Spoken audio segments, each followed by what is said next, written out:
Well, hello, I am Matt Williamson. This episode is brought to you by Live Casino. Folks, football season is here, and Live Casino is where FanDuel Sportsbook, America's #1 sports betting app, comes to life. Step up and place your bets at our self-service kiosks or with a sportsbook representative. Then cheer on your team and catch every heart-pounding moment of action on our huge 40-foot video wall. Bet, watch, and win at Live Casino Pittsburgh, Route 30 at the Westmoreland Mall.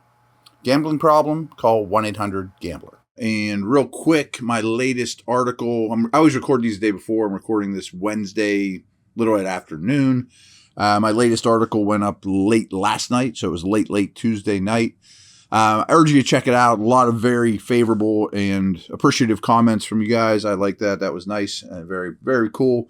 But it's all Steelers-centric, of course, and it was all about, I've seen enough of Gunnar Olszewski. I want to see more Connor Hayward. And there's, 1,500 words, something like that. So check that out. Let me know what you think. As we often do, preview this opponent. I'm probably more excited about this game than I should be. I think Carolina's in a good place. I want to see how the Steelers respond. But we're going to do the first segment of when the Steelers have the ball, second segment when the Panthers have the ball. So here we go. I'm going to stat nerd you to death as I always do on Thursdays.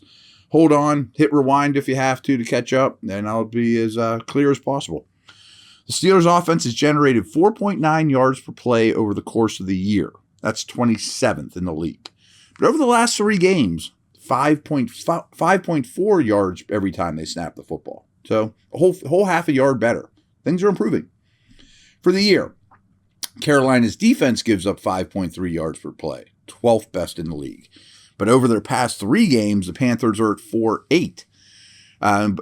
That's better than all but 4 defenses. So both sides are getting better. If you look at the whole season, Carolina's D is pretty good. Steelers O is pretty bad.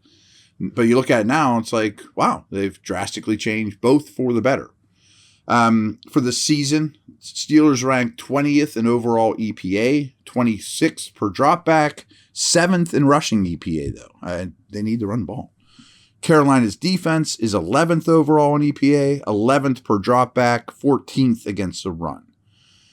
Since week 10, this is a trend for both these teams. Since week 10, things have really turned up for both these teams.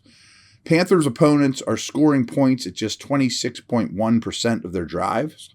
That's the 3rd lowest rate in the league.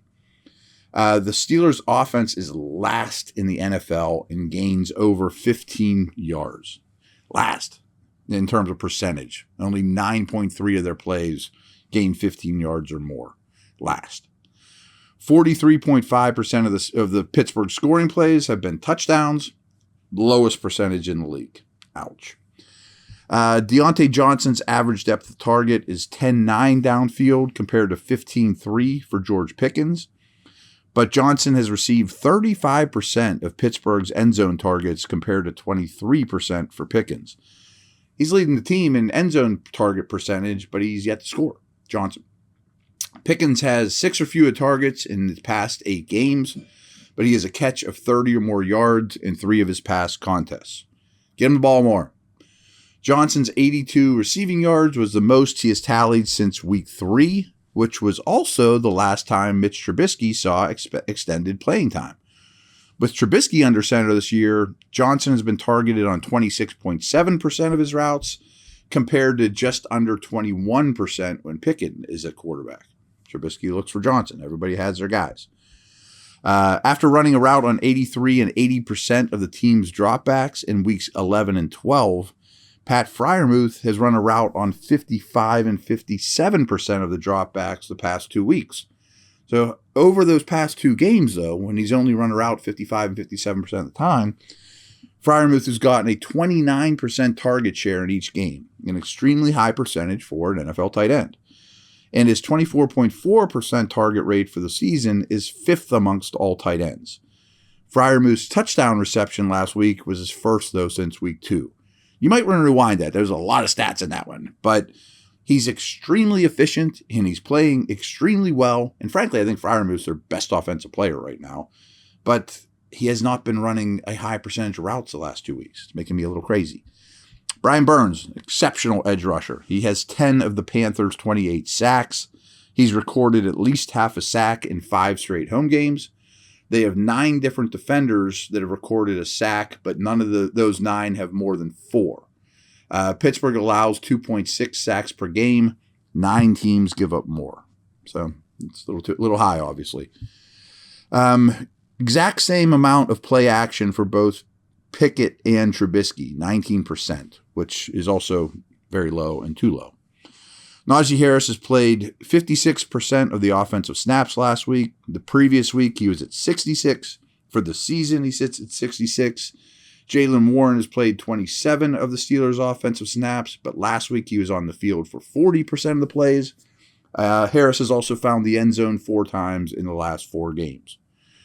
Panthers defense last week gave up just 46 rushing yards, but for the season they ranked 24th, allowing 128.8 yards per game on the ground. The running back position averages 4.7 yards per carry against Carolina, though. That's 26th in the league against running backs, but it's been a lot better lately. Running backs have gashed them, especially early in the year.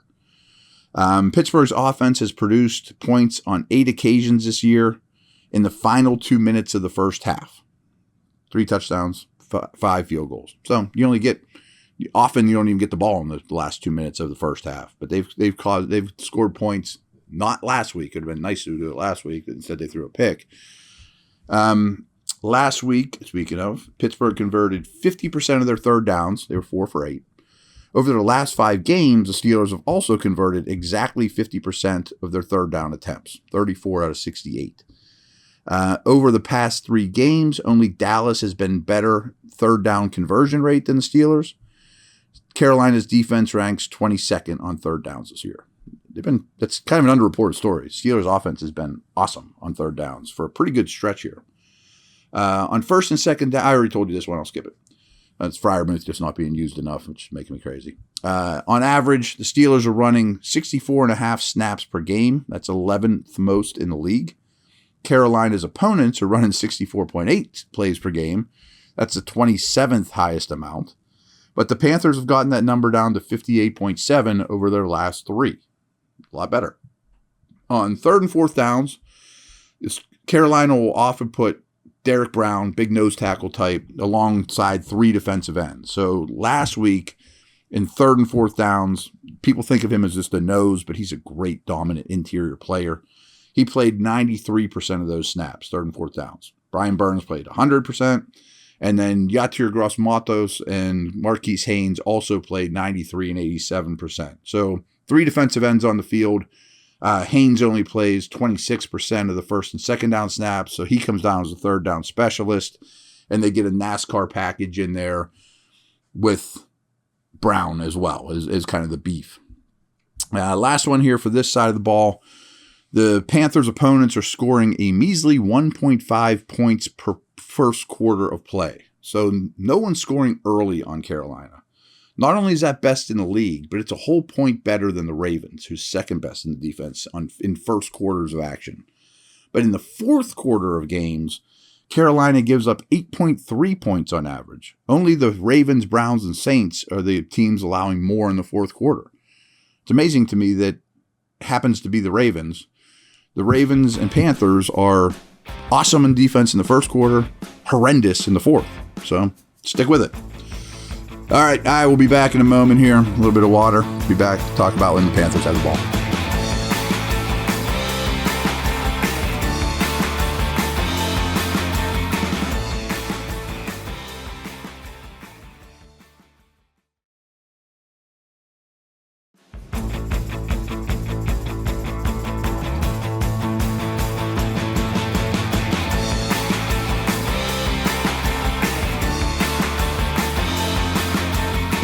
All right, start with some basic stuff. Over the course of the year, Carolina is at 5.1 yards per play, 23rd in the league. But over the last 3 games, they're 5.1, which is 23rd. But even though they're winning games, they're still generating very little yards per play. So over their past 3, only the Rams, Texans, and Colts are generating less yards per snap than Carolina's offense. Steelers give up 5.7 yards per play. That's 21st. But over their last 3, that's down to 5.1. For the season, Carolina ranks 28th in overall EPA, 31st per dropback, but 5th in rushing EPA, and that's going upwards. Steelers defense is 23rd in overall EPA, 20th per dropback, 21st versus the run, which is going down. 4 different quarterbacks have thrown a pass this year for the Panthers, but it is Sam Darnold's job now. He has yet to throw an interception. However, in his 2 starts, he has only thrown 43 passes. The Panthers produced just 169 net passing yards per game and have just 11 touchdowns for the whole season. On average, they only throw for 169 yards. 10 different Panthers were targeted in the passing game last week, but none of their receivers had more than 4 targets. Their best receiver, DJ Moore, finished the day without a catch, and he did injure his ankle, but he played 96% of the snaps. Moore hasn't caught more than 4 passes in a game since week 8, and he's far and away their best guy. The Steelers blitz at the 6th highest rate in the NFL. Carolina's offense is seeing blitz at the 8th highest rate. I would imagine all those things keep up.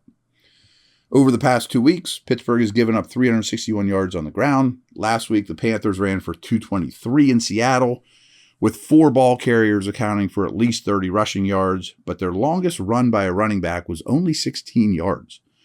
For the year, the Steelers allow just 115.8 yards per game, which is 15th. So they don't get big runs. They just run it and run it and run it and run it. Pittsburgh's defense gives up 4.2 yards per rushing attempt, but 5.0 over their last 3 games. They've played some pretty darn good rushing teams, and defense hasn't been good on the ground. Only 5 defenses are better than 4.2. Over their past 3 games, Carolina is producing just 4.1 yards per rush attempt. For the year, Carolina is converting just 28% of their third down opportunities. But they are 10 of 18 on 4th down situations. Only 2 offenses have been worse on 3rd downs. In their most recent 3 games, the Steelers are allowing 3rd down conversions just 28.6% of the time, and that is 5th best in the league. So 3rd downs are going to be key here. One team's been really good on them, one's been really bad. Carolina's been the really bad one. Last week, their running backs, I mentioned a lot of ball carriers. Dante Foreman played 34 snaps, Chuba Hubbard played 23, and a youngster, Raheem Blackshear, at 14. Blackshear led the group in routes run, though, and got the highest snap percentage of his career. So his role might be spiking a little bit. He also averaged 8 yards a carry. Blackshear's kind of a return type. He's got a lot more juice than these other guys, especially Foreman. But Hubbard was on the field for every 3rd down situation but 1. He's really the 3rd down back. Foreman only has 5 catches this year. It's rare to see just 1 cornerback on the field. I told you this before, though. I mean, the Steelers played a ton of snaps last week with just 1 cornerback on the field. They also never took Minka or Edmonds off the field last week against the Ravens, but still KZ played 59% of the snaps. So the off-the-ball guys, Devin Bush, he played 84% of the total snaps, compared to 57% by Robert Spillane, only 56% by Miles Jack. And Miles Jack was only on the field for 20% of the 3rd and 4th downs. So, I mean, a lot of those are short, I think, when he's out there, but when they're 3rd and 4 or longer, Miles Jack's not on the field. The Titans and Falcons are the only 2 offenses in the league that run fewer plays per game than Carolina. Over the last 3 games, Pittsburgh's defense has only been on the field for 58.7 plays per game. That's the 6th fewest. Carolina scores 2.5 points on average in the first quarter of play. Only the Cardinals and Texans are worse. I mentioned how their defense is great in the first quarter. Well, so is their offense is just as bad. But it's kind of a weird dichotomy because the same thing's true for them in the 4th quarter. In the 4th quarter games, Panthers averaged 7.8 points per points scored per quarter in the 4th quarter. Lions, Vikings, Cowboys, and Seahawks are the only ones that have scored more 4th quarter points. So the defense allows a lot of points in the 4th quarter. The offense scores a lot of points in the 4th quarter. The defense allows very little points in the first, and the Panthers offense scores very few points in the first. Kind of strange. Last year, and then speaking of first quarter, Steelers allow 5.3 points per average in the first quarter. The Rams and Eagles are the only ones worse. So Steelers allow a ton of points in the first quarter. But Steelers also give up 5.3. Again, it was 5.3 in the first. In the fourth quarter of games. So you would think, boy, that's bad. 5.3 in the first quarter, 5.3 in the fourth quarter. Well, in the fourth quarter, that's better than all but 10 teams. Teams score more late in games, folks. I mean, I've always told you, fourth quarter defense is a bit of a myth nowadays, and that's kind of proof. So to reiterate that one, Steelers allow 5.3 points in the first quarter, 5.3 in the fourth. For compared to the rest of the league, that's really bad in the first. Compared to the rest of the league, it's quite good in the fourth. So there you have it. Hope you learned a thing or two there. We will talk some more general Panthers stuff and break down individual matchups to watch in this game. They have a lot of fun individual players, especially on defense. Over and out. See you later.